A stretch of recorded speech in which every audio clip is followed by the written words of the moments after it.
Dios les bendiga, estimados hermanos y amigos, en el nombre de Jesús. Gloria al nombre del Señor Jesús. Damos gracias al Señor primeramente que nos permite llevar estas enseñanzas para conocimiento de muchos, para que conozcan al único Dios verdadero que es Jesús. Aleluya. En este video voy a continuar con la segunda parte de el texto Hechos 20:28. Ya en el video anterior expliqué una parte del texto. Ahora vamos a centrarnos en la morfología del texto y qué nos quiere dar a entender este texto. El texto desde el griego nos dice proxégete autois que pantito pomnio en humas to neumato agion ethto episcopus poimanin ten ecclesian tuteu ein periepoiesato dia tu aimatos tu idiu. Entonces vamos a analizar la morfología de cada término. Tenemos proxégete, que se traduce como tener cuidado. Es un verbo que está en el tiempo presente, modo imperativo, la voz activa y segunda persona plural, diciéndole a ellos, a ustedes, tengan cuidado. Autois, por ustedes mismos, es un pronombre reflexivo. En el caso dativo,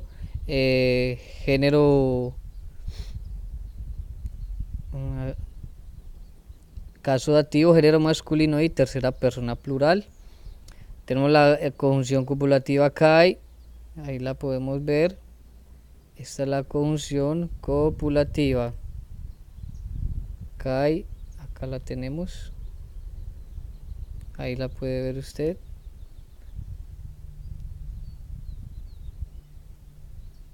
Aquí vamos, es la conjunción. Tenemos aquí la expresión panti, por todo. Kai significa y o también. Panti es un adjetivo en el caso dativo, género neutro, número singular. Topoinio, el rebaño.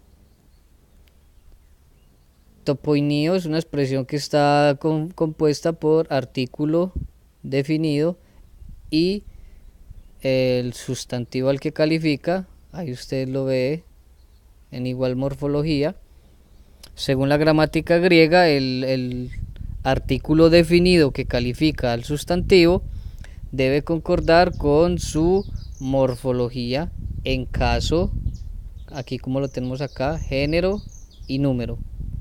Como lo puede ver usted ahí, el artículo definido concuerda con el sustantivo al que está calificando. Seguidamente tenemos la preposición en, preposición primaria de posición fija, de caso dativo. Tenemos jo, el cual o el que, en relativo, es un pronombre relativo que está en el caso dativo, género neutro y número singular. Humas, aquí tenemos este pronombre posesivo, es un pronombre posesivo en el caso acusativo, segunda persona plural, como usted lo puede observar ahí. Luego tenemos aquí toneuma. Aquí tenemos este sustantivo que está siendo calificado por el artículo definido, toneuma, que significa el espíritu. Aquí vemos la morfología del artículo con el sustantivo que concuerda en su morfología como la gramática lo exige en el griego. Vemos que tanto el artículo definido como el sustantivo neuma están en el caso nominativo, género neutro y número singular.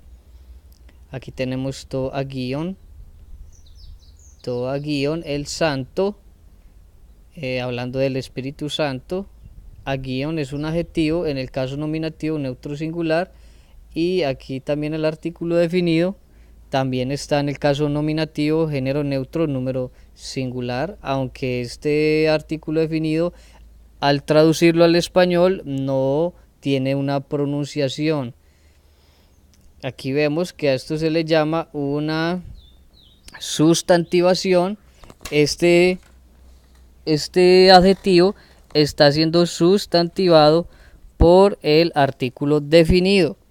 Esto es para dar a entender o dar énfasis en qué espíritu se está hablando. Se está hablando del Espíritu, el Santo, el Espíritu Santo. Aleluya. Aquí tenemos este verbo, el verbo éteto, que es el verbo que dice que se traduce como los ha puesto. Este verbo está en el tiempo aoristo, modo indicativo, la voz media y tercera persona singular. Y aquí tenemos el sustantivo episcopus, que se traduce como obispos, también se puede traducir como ancianos. Este sustantivo lo encontramos en el caso acusativo, género masculino y número plural. Aquí llegamos al verbo poimanin, para apacentar. Ese es el que se traduce para apacentar. Y tenemos que es un verbo que está en el tiempo presente, en el modo infinitivo y la voz activa. Y llegamos a la expresión que les mostré en el video anterior, ten ecclesiam tuteu, que se traduce como la iglesia de Dios, la iglesia de Dios. Aquí sigue el pronombre relativo, en el caso acusativo, género femenino y número singular, que se traduce la cual. Y aquí llegamos a este verbo que está en el tiempo aoristo, modo indicativo, la voz media, tercera persona singular, que se traduce como él compró, la cual él compró o él ganó, ¿sí? Él compró o él ganó. Esto se entiende debido a que este verbo está conjugado en la tercera persona singular. Entonces, este es el punto. Este es el punto que nosotros vamos a analizar en este texto, de a quién se refiere ese verbo cuando dice que él compró, refiriéndose a tercera persona singular, a él. ¿Sí? Diciendo él compró o él ganó con su propia sangre. Aquí tenemos la preposición día, que se traduce como con, o también se puede traducir a través.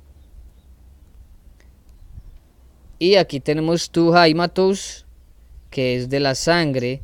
Aquí tenemos el artículo y el sustantivo concordando en su morfología, como lo tenemos ahí.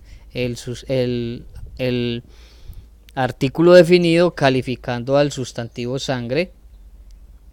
Y aquí tenemos to idiu, que significa propia de él o a través de su propia sangre, como se traduciría juntamente con esta expresión.